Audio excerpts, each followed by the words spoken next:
Right, so that's going to be quite hard to follow, but I'll give it a go anyway. Now, I'm not going to lie, when I was coming up to writing this speech, I was looking on Google how to write one. Obviously not taking one straight from there and changing names, but just like the format, who we needed to thank and all that. But all the ones that I did see, there was none there that was taking the piss out of the bridesmaids. So I had to write my own. So here goes. Firstly, on behalf of me and Meghan, we both like to thank you all for being with us today. It honestly wouldn't be the same without you all here.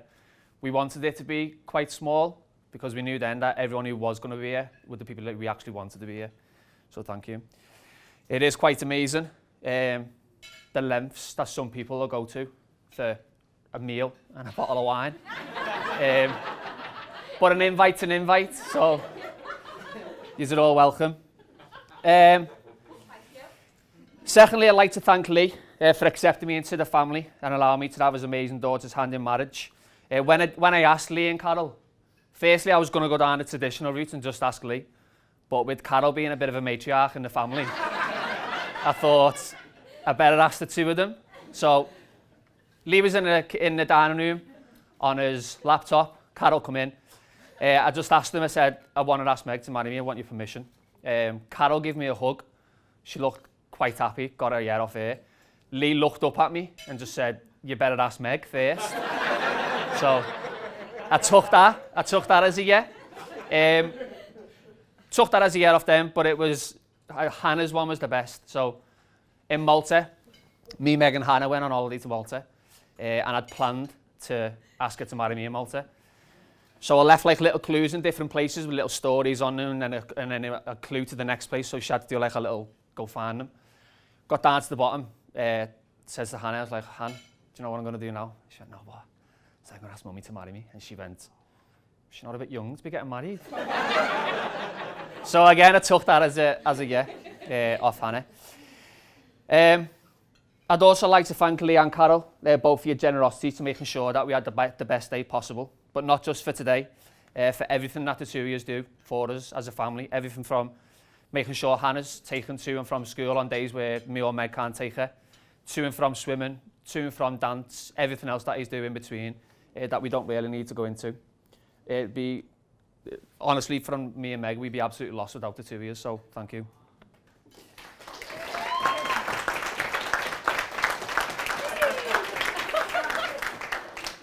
Next, I'd like to toast the bridesmaids and the maid of honour and just say how gorgeous you all look today. You all look lovely. It's amazing, really, what a bit of makeup can do to some of you. But you all look good. Thank you for giving Meg such a good hen in Edinburgh. I'm sure there's some things that I never found out and I don't want to know. Let's keep it that way. Also, for getting her through this morning with hopefully only slight nerves. So thank you for that. All yous are here today. All our bridesmaids are here today because you're special to Meg. And if you're special to Meg, then you're special to me. So thank you. And before I forget, can we all just appreciate the flower girls? How lovely they all look today.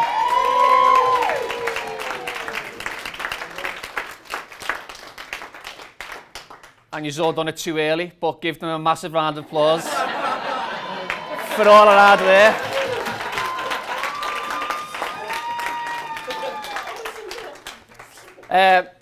Next to me groomsmen, Matt, Miggy and Soda first. These three here. Growing up in my teenage years, you lot's given me some of the best memories I could ever ask for. Jumping on pissy mattresses, thinking that we're the Hardy Boys. Finding a robbed Ford Orion and sitting in the back of it playing music on our CD Walkmans. Man on down the woods, kicking balls around the close, all hours. And then the later years of the 051. Those memories all help shape the person I am today, so lads, thank you. Tom and Harry, you're both here, because Meg told me I had to ask yous. When in actual fact, I wanted to keep the numbers small because I knew that I was buying the lads all a suit. So, You four, if there's anyone to blame for having to buy your own shirt and shoes, it's these two because they took your budget. So, no, honestly, I've known the 2 years now for a long time, and it's an absolute honour to have yourself and Tom here with me today, even though he's never done nothing today.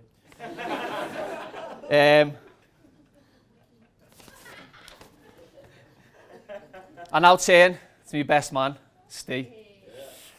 I'm sure Steve won't let too much slip here today when he speaks. I could tell 100 stories about him, but I'm going to keep it simple and let him have his moments. No taking the piss, no jokes, just honesty. For the last decade, I've had some great moments, funny ones, sad ones, and the best ones were always the mad ones. The reason I feel the biggest connection from within our friend circle is how similar we are. If I weren't allowed to play footy for the school that day, I also would have put mud in the goal so no one else could play. We think the same, we act the same, and we had similar upbringings. That's where the connection is. You'd give your last tenner to help someone out, even if it makes yourself going without. And that's why I couldn't have asked for a better person to be here with me today, to be my best man. So now, as I've said, go easy on me.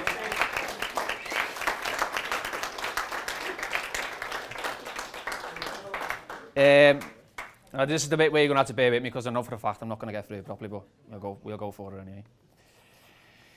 Next, I'd like to make a very special mention. Just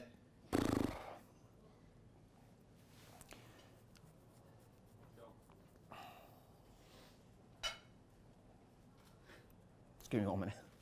I'll be all right.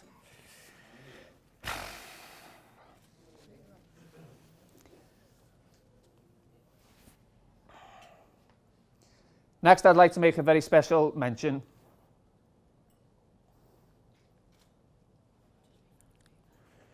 to the one single person who I and the rest of my family miss every single day and would give anything for her to be here with me.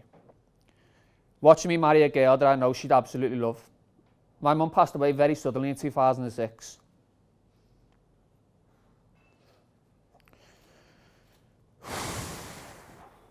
And as honestly,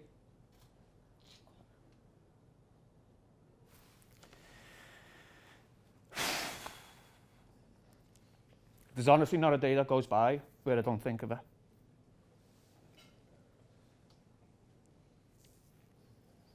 And wish that she was here. For her not to be here and see what I've become breaks my heart. She'd have loved Meg so much. She'd have adored both Hannah and Lily Mae. She can't be here in person, but I know she's somewhere in this room in spirit. So, Mum, from all your kids and everyone else in here, go on, you're doing amazing. Keep going. Give our Lisa a massive kiss from us all. And I hope wherever you are, you're looking down on us, sending us all the love and care that you showed when you were here.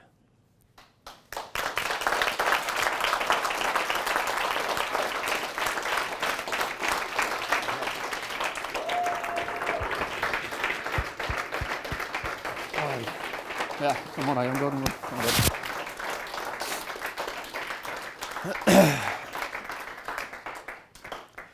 I'd now like to say a few words about my mum and dad together. I know now, looking back to being a kid in Stamford, that the 2 years did your best to make sure that we all had toys, clothes, games, and Christmases and birthdays. I know you both did your best, and only now looking back as an adult and realising how hard it can be to raise a family that I'm really pleased of.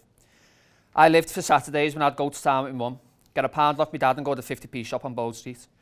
They're the great memories I have, maybe small to others but massive to me. Dad, I want you to know how strong and inspiring I think you are. To have the courage to be able to get me and Aunt Nicola outside the Royal Hospital that day in 2006 and tell us what you did speaks volumes. It's a day I'll never forget, but sadly for all the wrong reasons. One thing I wish for now is that you get yourself better, healthy enough for us to go for a Guinness together and a chat about Liverpool and Everton, or the fact that I don't follow my own country in tournaments. Leila, Nett and Nicola, I'd always like to take this moment just to tell the three of you how much I love yous. I love seeing you all because it takes me back to small moments in time when my mum was here, and that alone puts a massive smile on my face. All I will ask is stop bringing me problems. I'm the youngest out of all of us, so you're meant to be looking after me, not the other way around. Last, but certainly by no means least, I'd like to turn everyone's attention to the gorgeous girl sat next to me. I'm sure you'll all agree that she looks absolutely stunning today.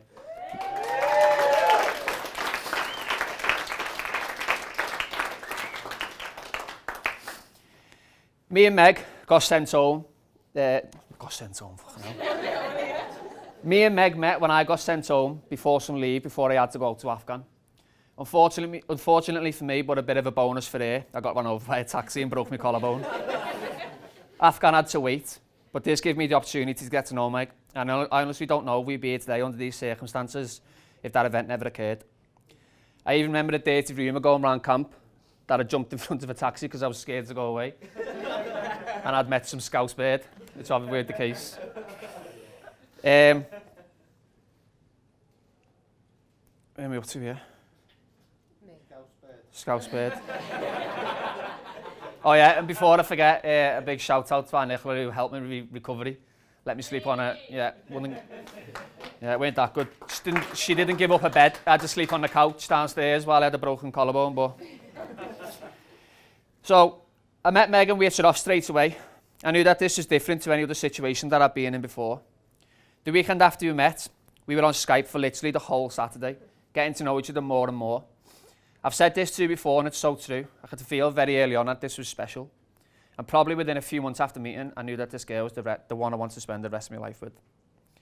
The fact that she'd get on a plane to a foreign country and travel alone to a place she'd never been to made me realise that the feelings were probably mutual, even though she did get off pissed all the time because she hates flying. She came to Germany, got on the air with us in a battery bar and down the local town of Bergen. She had no trouble at all joining in with all the banter with all the lads. She loved all the lads, not all of them, but some of them. And the lads had nothing but good words to say about her too. I look back now and I'm so grateful for the memories that I've got from Germany, but I'm even more grateful that I had to spend them with you. I'm a firm believer that everything in life happens for a reason. When I got sent home, I went and got a tattoo of a guardian angel on my arm to help keep me safe while I was away. Ironically, I named my tattoo May, after my mum. I don't think I was supposed to go away at that time. I think my angel had other ideas for me and kept me home, as there was something even more special waiting on the horizon. The only thing I do wish is that it would have been a message sent pain-free and not in the form of a taxi's bonnet. I've never met anyone like Meg. The love and care that she has for our family is amazing. Always make sure that we have everything we need, always thinking outside the box, going above and beyond when it comes to Christmases and birthdays. Growing up as a kid, I never in my wildest dreams would have thought that I've had the things that I have in my life today. A car, a house, and a job. Not just a job, but a career that I'm now so fond of. And one of the most precious things of all, our beautiful, intelligent, smart, and sometimes cheeky little daughter, Hannah. Little story about Hannah, which just puts her down to a T.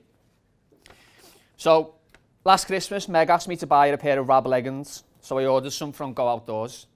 Anyway, a parcel came to the house, and when I opened it, to my amazement, it was a double XL Berghaus coat, which still had the price tag of £280 on it.